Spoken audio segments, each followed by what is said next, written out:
எனக்கு அமருதீனை பாரு ஆல்ரெடி வெளில பார்த்துருக்காளான்னு தெரியாது. ஆனால் சபரியெல்லாம் பார்க்கலன்னு அவள் சொல்லிட்டு இருந்தா. பட் ஆனால் இவளை பார்த்துருக்கான் போல. கமருதீனும் அரோராவும் ஃப்ரெண்ட்ஸு, வெளியில் ஃப்ரெண்ட்ஸு.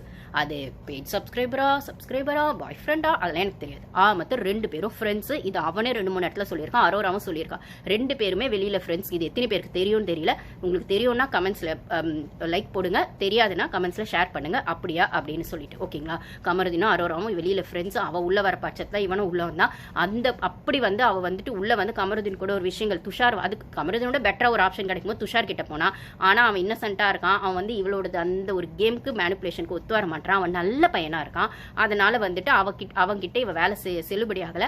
அந்த பையன் கேமை லூஸ் பண்ணிட்டு போயிட்டான். இப்போ அடுத்த டார்கெட்டா யாரை பண்ணலாம்னா, ஆல்ரெடி ஃப்ரெண்டா இருக்க கமருதீனியே நம்ம ட்ரை பண்ணலாம் அப்படின்னு போது அந்த இடத்துல பாருக்கு ஒரு லவ் உருவாகுது. அந்த ட்ரையாங்கல் லவ்க்குள்ள இவ ஒரு விளையாட்டு விளையாடுறா. அவ தலையில இருக்க விஷயங்கள், அந்த பெயின், அதெல்லாம் அசிங்கமான விஷயங்கள்ங்க. அதெல்லாம் அவங்களோட பர்சனல் மெடிக்கல் இஷ்யூஸுங்க.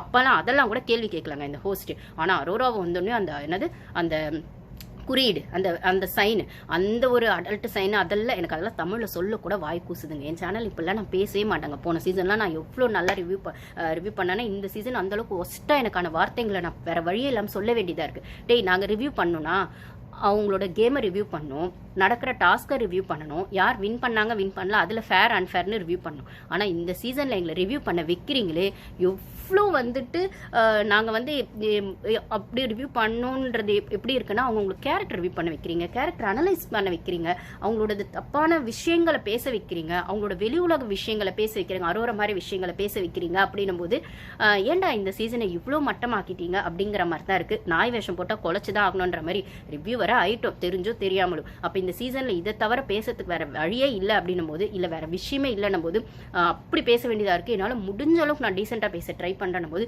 என்னோடது ஒரு வீடியோவில் கூட என்னோட வீடியோ ஃபர்ஸ்ட்லேருந்து ஃபாலோ பண்ணுறவங்களுக்கு தெரியும். நான் அந்த அரோராவோடது அந்த விஷயங்களை, அந்த நேமை, அந்த ஒரு டேர்ம்ஸை நான் சொல்லியே இருக்க மாட்டேன். இப்போ ஸ்டில் இப்பயுமே சொல்லாமல் கண்ட்ரோல் பண்ணிருக்கேன். சொல்லியே இருக்க மாட்டேன். அதை வந்து போடும்போது கூட நான் அவளோட பேரை அப்படி போட்டிருக்க மாட்டேன். ஏன்னா டேஷ்னு போட்டிருப்பேன், ரொம்ப கோவமாக இருக்க பட்சத்தில். ஏன்னா என்னோட வீடியோஸில் ஷார்ட்ஸில் நான் ஸ்டார்டிங்லேயே அவள் உள்ளே வரா, அப்படி ஒரு பொண்ணு உள்ளே வரானா அவளை தப்பாக சொல்லக்கூடாதுன்றதுல ரொம்ப தெளிவாக இருந்தேன். எல்லாருக்குமே சூழ்நிலை ஒரு காரணமாக இருக்கவங்க, அவங்கவுங்க தப்பு செய்யறதோ, அவங்கவுங்களுக்கான சூழ்நிலையில் அவங்கவுங்க லைஃப்பை சாய்ஸ் எடுக்கிறதோ. அப்போ வந்து அப்படி ஒரு பொண்ணு உள்ளே வரானா அவன் நேமை மாற்றிக்க கூட உள்ளே வரலாம். இல்லை அவள் வந்து இதுக்கப்புறம் அவள் லைஃப்பை வேற மாதிரி மாற்றிக்கிறதுக்கான ஒரு விஷயமா இதை கையில் எடுக்கலாம், இனிஷியேட் பண்ணலாம். நம்ம உள்ளே வரும்போதே அந்த ஒரு டேகை கொடுத்து அந்த பொண்ணை இன்சல்ட் பண்ண வேண்டாம், நம்ம சேனல்ல அப்படி பேச வேண்டாம், கமெண்ட்ஸ் பண்றவங்க கூட அப்படி பேசாதீங்க அப்படின்னு நானே சொல்லியிருப்பேன், ஷார்ட்ஸ் போட்டிருப்பேன். அவளை வந்து அரோரான்னு அவள் பேரை சொல்லி தான் நான் இன்ட்ரோ கொடுத்துருப்பேன். இப்படி ஒரு கண்டென்ட் உள்ள வரப்போறாங்கன்னு அவளோட டேர்ம்ஸை நான் எங்கேயுமே சொல்லியிருக்க மாட்டேன். ஒரு சில விஷயங்கள் அவள் ரொம்ப இரிட்டேட் பண்ணி டு த கோர் பாருக்கு எதிராக வைக்கும் போது, பாரு எஸ் அரோரான்னு வரும்போது நீ அவ்வளோ நல்லவளாடி, அவ்வளோ உத்தமியாடி அப்படின்னு போட்டிருப்பேன். அகெயின் பாருக்கான அந்த கேஸ் விஷயங்கள்ல அரோராவும் திவ்யாவும் அந்த ஜட்ஜாக இருந்தாங்கன்னு நினைக்கிறேன். பண்ணும்போது பரவாயில்ல, பாருக்கான அந்த ஒரு ஸ்டாண்ட் எடுத்தாலே போது இதுக்கு மேலே நான் வந்து கோவத்தில் கூட அந்த பொண்ணை அப்படி சொல்ல மாட்டேன் அப்படின்னு சொல்லியிருப்பேன். அதுக்கப்புறம் அகெயின் நான் அதை போடவே இல்லை. வெறும்னே ஆசிட் அரோரான்னு போட்டிருப்பேன், இல்லை டேஷ்னு போடுவேன், இல்லைனா அக்லி அரோரான்னு போட்டிருப்பேனே தவிர அந்த டேர்ம்ஸை நான் எங்கேயுமே யூஸ் பண்ணியிருக்க மாட்டேன்.